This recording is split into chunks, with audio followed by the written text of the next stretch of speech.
Welcome. I'm here to talk with Andrzej Kawalec, who is the CISO of Vodafone, about his perspectives on the next big thing around digital identity that will impact the digital business. Welcome, Andrzej. Thank you, Martin. It's a pleasure to be here. Yeah, so maybe you start a bit with explaining your role and a bit about your person before we dive into the subject. Yeah, of course. At Vodafone, identity and people's connection to the digital world is just hugely important.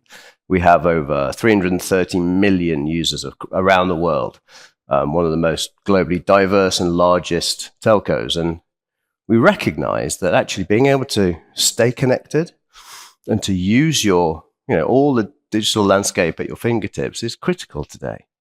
At the heart of that actually is identity. It comes down to whether your identity is a telephone number, or it's a fingerprint, or it's a passport. We see that as really at the heart of everything we do. Mm-hmm. Now, I'm responsible particularly for Vodafone's set of services and looking after the security of our business partners. So Vodafone Business. So that's where we really think about how does this affect businesses. Yeah. So, and I think one of the challenges already is the phone to the person to the passport is also a relationship thing, which is not easy to handle. So you need to bring things together. But going back to the initial sort of question or talking point. So what do you feel is the big evolutionary thing, the one thing you feel is really worth to look at, which is sort of shaping the future? Yeah. I think the single big thing for me is, for many years, we've approached security and technology from a technical control perspective. And I think for many years, we've been able to do whatever we want with identity, right?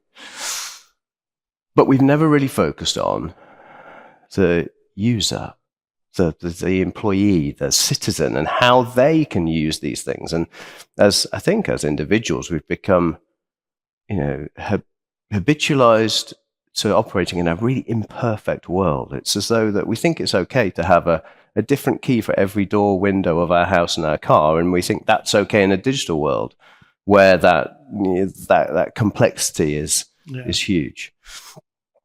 What I think is really important, and I see it starting to transition now, are scaled answers that relate to the big use case. So decentralized identity, the idea of self-sovereign identities, where actually you own and control your identity, how it is used, and the privacy controls around that.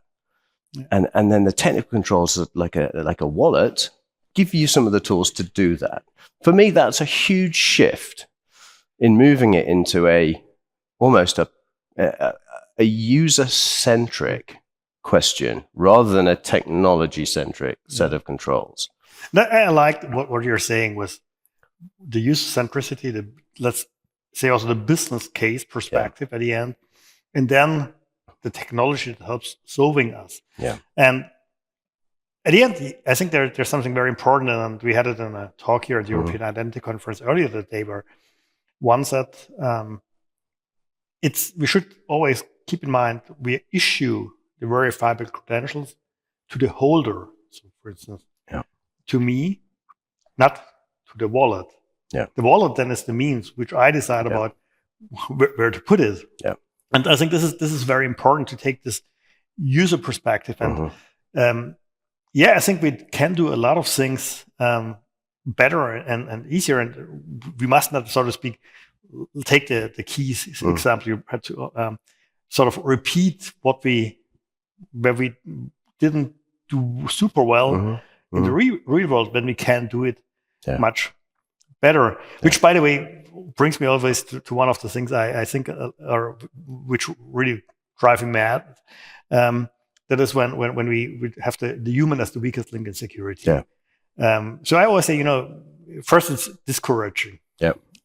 But the other thing is, who is guilty when someone falls trapped to a phishing attack and gives the password away? Is it the human, or is it that there are still passwords? Yeah. So I think it has a bit the same thing here.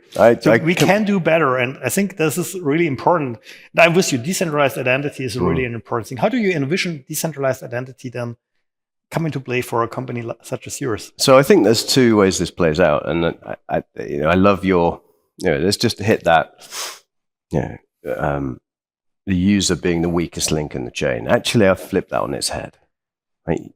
Users, humans, citizens, individuals, right? They're the first line of defense. Your identity and you is at the front line of the cyber attack, right? So being able to protect those users, those identities, and enable them to do really exciting things is actually, to your point, that responsibility sits on us as an industry to say, no, don't use a password, right? You can't be expected to understand and track how all of your logins, credentials, passwords, and identities are being used across hundreds of thousands of minutes.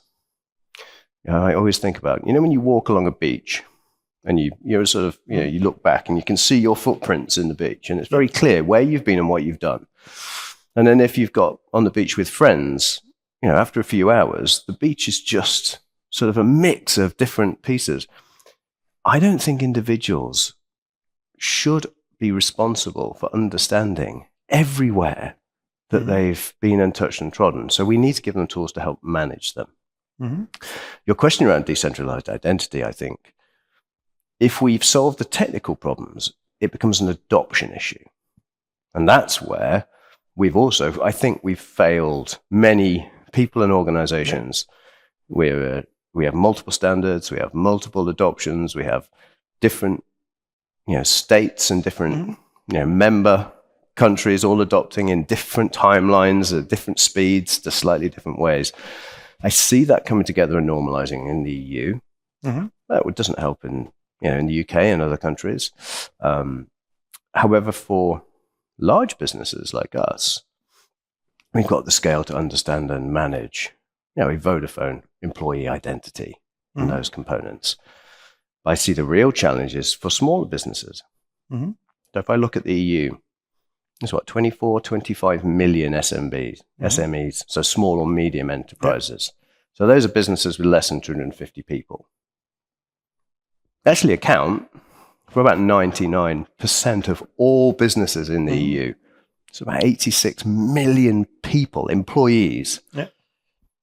Right, how do we help small businesses both roll out these tools and then manage them where they're not identity experts and they don't understand the challenges? We have to give them very simple tools that allow them to manage, that beach of where all of their employees have been all day, and both protect those identities, but then monitor and respond in real time. That's the challenge. I think we need to make it work for everyone.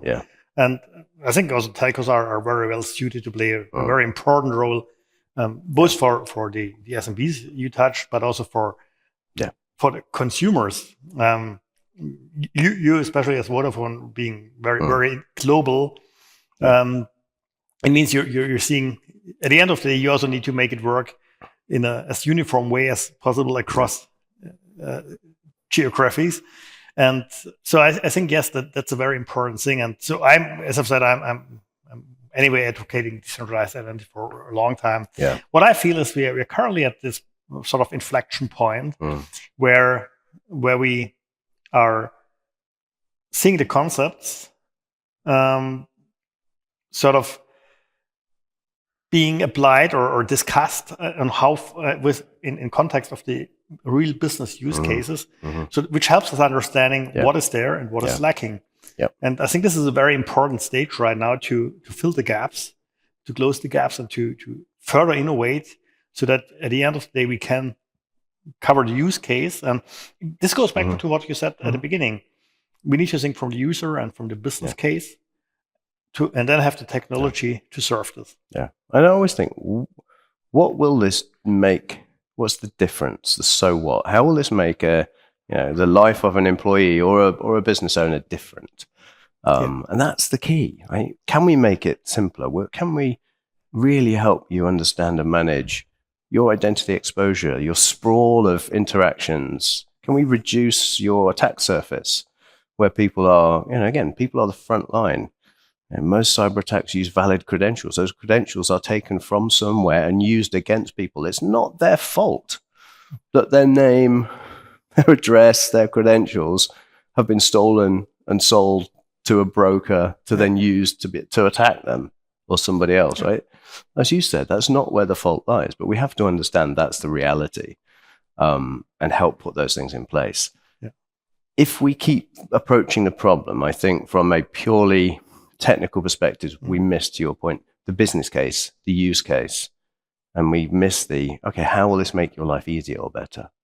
That is going to be the trick. And I think that's where we really focus on how do you make this simpler for businesses of all sizes, be they governments, global banks, or a small company just down the road who's starting out and has got 6 employees and wants to allow them to work from home, to use different devices, and to manage their identity. Yeah. So let's continue working on making life of everyone simpler and more secure.